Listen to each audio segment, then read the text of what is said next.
सविस्तर बातमी नाशिक जिल्ह्यातून। नाशिक जिल्ह्यामध्ये 4 विद्यार्थ्यांचा पाण्यामध्ये बुडून मृत्यू झालेला आहे। दिंडोरीतील कादवा नदीमध्ये 12 वर्षीय यश पगारे आणि 14 वर्षीय समीर गोंगोरे हे दोघे विद्यार्थी पाण्यामध्ये बुडाल्याची माहिती आहे। निफाडमधील खेरवाडी इथं 13 वर्षीय रुद्र जाधव आणि ओंकार फटांगडेचा पाण्यामध्ये बुडून मृत्यू झालाय। पोहण्यासाठी आणि अंघोळीसाठी गेलेल्या विद्यार्थ्यांवर काळानं घाला घातलाय। घटनांमुळे जिल्ह्यावर शोककळा पसरली आहे। नागरिकांमध्ये हळहळ व्यक्त होतीये। पोलिसांकडून आकस्मिक मृत्यूची नोंद केली गेली आहे। पुढचा तपास सुद्धा पोलिसांकडून सुरू आहे। आणि या बातमीनं, या घटनेनं नाशिक जिल्हा हादरून गेलाय। नाशिक जिल्ह्यामध्ये 4 विद्यार्थी पाण्यामध्ये बुडून त्यांचा मृत्यू झालाय।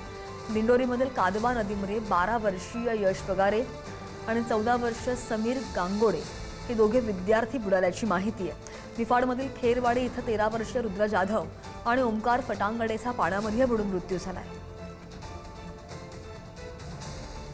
शिकूया AI ची क्रांती, चला करूया MSCIT।